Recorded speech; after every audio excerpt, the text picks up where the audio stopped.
Hello, everyone. Counselor's competency is an ongoing professional responsibility that requires counselors to remain ethical, self aware, and committed to protecting client welfare. For this discussion, I review recent literature on ethical violation that commonly result in board discipline and examination disciplinary action from the Mississippi State Board for examiners for licensed professional counselors. Scholarly source that discuss common ethical violation leading to disciplinary action is Wilkinson, 2019. The author analyzed 936 disciplinary action across state counseling boards and found that some of the most common violations involved dual relationship, sexual and non-sexual boundary violation, misrepresentation of credentials, and the failure to meet professional requirements such as continuing education. Although this study is slightly older than 5 years, more recent counseling ethic literature continue to identify boundary violation and documentation issue as leading cause of board complaints and disciplinary actions.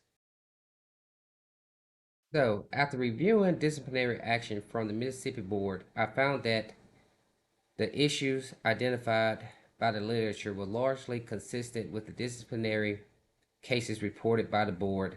Several Mississippi cases involved inappropriate relationship, boundary violation, inadequate documentation, failure to comply with professional standards, and supervision related concerns.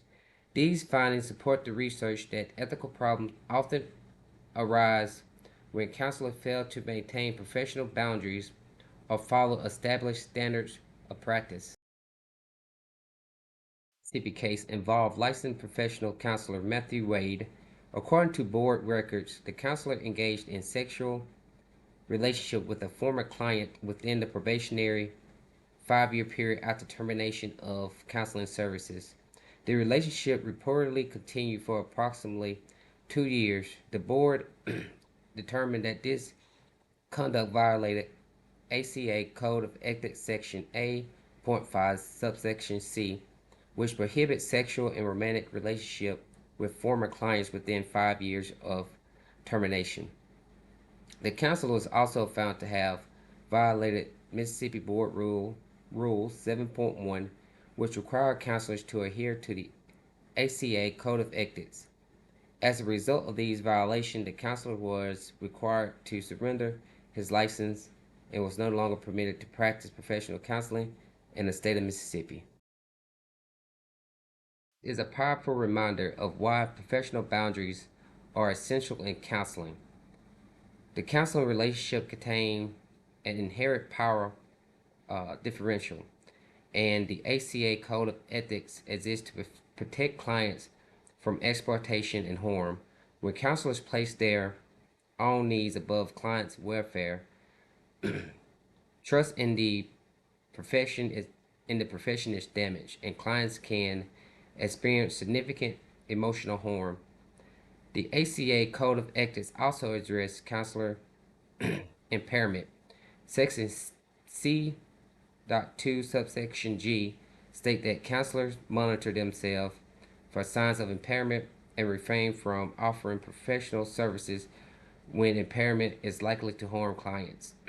Counselors are expected to seek assisted supervision, consult, or treatment when personal issues, substance or burnout, or other concerns interfere with their professional effectiveness. Similarly, the Mississippi Board expects counselors to practice contemporary and avoid conduct that could negatively affect client care. My understanding of counselor impairment reinforced the importance of self-awareness and accountability. Many ethical violations do not occur suddenly, but develop gradually when counselors ignore stress, burnout, boundary concern, and personal issues. Recognizing impairment early can prevent more serious ethical violation from occurring. My Christian faith also influenced how I think about ethical dilemmas, the professional conduct. As a Christian, counselor in training, I believe that integrity, honesty, humility, and service to others are fundamental principles.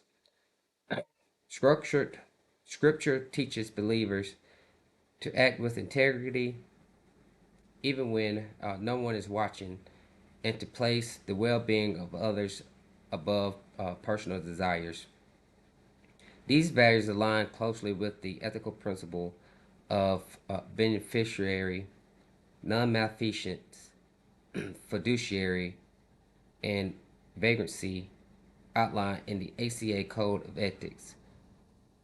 If I was faced with a situation that could potentially lead to board discipline, I would ask my supervisor or the person that's supervising me um, consultation, prayer, and accountability rather than attempting to handle the issue alone.